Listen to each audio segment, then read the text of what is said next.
Today we're going to cover the top 10 rookies in PPR scoring for week 4. This is going to help you for Dynasty Fantasy Football, those deep shots for your traditional redraft leagues, those deep targets that you're trying to pluck off the waiver wire, your confirmation bias for your rookies, projecting forward for the rest of the season, and on top of that, you need to click that subscribe button right now because we're going over these players every day. We're doing deep dives on these players every day, and we're using these videos to help you set your lineups. Rick Flair's watching you. Do not disappoint him. Click that button. Stop missing out. And we're going to be looking at our first rookie today, Malik Nabers. Of course, he went out with a concussion. He's not going to be playing in week 5. But we're going to bask in this glory. Almost a 40% target share against the Dallas Cowboys. 15 targets. The wide receiver 6. Ran on 92.7% of the routes. Had 156 air yards. A 10.4 ADOT in this matchup. We are getting volume. He's an elite wide receiver. He is an alpha. He's a generational talent at the wide receiver spot. He's in this video every single week. We've done this 4 times already, I believe, or 3. I can't remember, but he's been in all of them. Malik Nabers is probably going to be in the rest of them, except for next week's because he's going to be out. Next is Brian Thomas Jr. He's in most of these videos. So if you watch all these rookie videos and you notice the guys who are in most of them, those are the rookies to shoot for next year or the guys to pay up for in your Dynasty Fantasy Football leagues. But Brian Thomas Jr.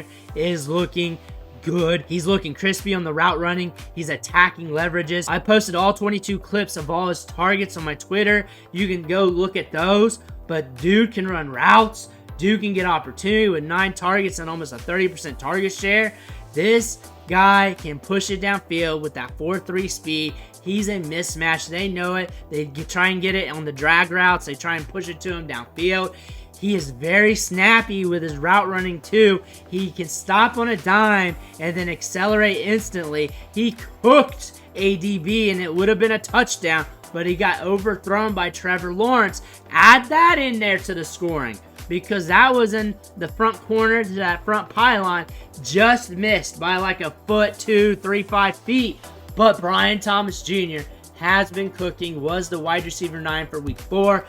Xavier Legette is here. Wide receiver 13 last week saw 10 targets with the Red Rocket throwing the ball all over the field.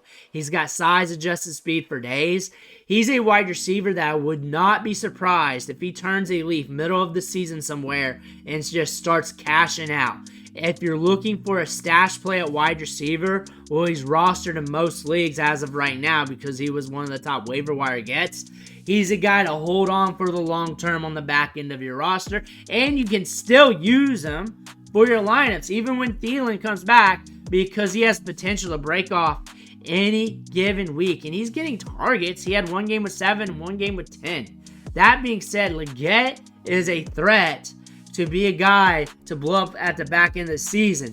Lad McConkey, 17.7 PPR fantasy points, the wide receiver 18. He saw 7 targets against the Chiefs. We said he was going to get a lot of targets due to the nature of the passing defense for the Chiefs, how teams try to get it out quickly, especially to the slot. Similar to what we saw against Pittsburgh. Saw a 25.9% target share, and he's getting that working. He's looking good for a rookie right now and has been rather consistent, especially for the targets. 7, 6, 4, 7. So good volume for a rookie season. So he should only grow from here. Xavier Worthy's in a grand situation. They lost Rashee Rice. Saw 4 targets, but he's got that 4.2 speed, which is damn elite. And that could allow him to hit on any given week just on 1 splash play. And that's how Xavier Worthy's game is going to be until he gets more developed to the NFL game. But that's what we're going to see out of him. He's going to get more work. He's going to run a lot more routes. An 85.3 route participation rate. Almost ran 30 routes in this contest. The wide receiver 23 in week 4, and he's going to continue to have upside. Let's see if he's going to be in more of these videos. Marvin Harrison's still productive and has been productive since week 1, and everybody left him for dead in week 1, but he ran on 100% of the routes. He's going up against the 49ers this week. Let's see if he can cook against them against a tough matchup here. 6 targets, almost a 30% target share. 7 ADOT, a little bit lower, but it doesn't matter. We got the touchdown. Wide receiver 26, another good rookie to look at here. Now our first running back. This is a very deep wide receiver class, one of the deepest wide receiver classes of all time, one of the most talented wide receiver classes of all time, so I'm not surprised by this. Bucky Irving, throw out the Thursday game. The Thursday game, I got the stats there. Going in this matchup, everybody was excited about him and splitting the workload dead, even with Rachaad White, still doing that. But for a rookie, for a mid-round draft selection, he's doing solid. He's getting a lot of work, and he's just a guy to pay attention to for the rest of the season. And now we're looking at Whittington. Had 8 targets last week. We've talked about him a few times this week. Ran on 96.9% of the routes. He's getting a lot of work, getting a lot of opportunity here. Can we get that to continue? We got to watch Whittington. Might be a good pickup this week. Might be a good stash for the future. And now we're looking at A.J. Barner, the rookie tight end. We usually don't get that many tight ends that make this list for the rookies here. 10.7 PPR fantasy points. We got some opportunity. We scored a touchdown. Usually that's how it rolls for tight ends, but we ran 19 routes. We got some work in, so another tight end to pay attention to for the future. Keon Coleman enters the chat here. Khalil Shakir's out this week, so pay attention to him. But last week, 4 targets, 14.8% target share, 8 fantasy points. There are times you're wondering if he's even on the field. However, Keon Coleman, he's going to be off and on. That's just Keon Coleman. That's the nature of the beast. That is really in his production profile. That's how he plays the game. And if he starts getting deep targets downfield where he can post up, he might give you some splash performances. Looking at the quarterbacks at the end like we always do, Jayden Daniels is the man. He is the quarterback of the class.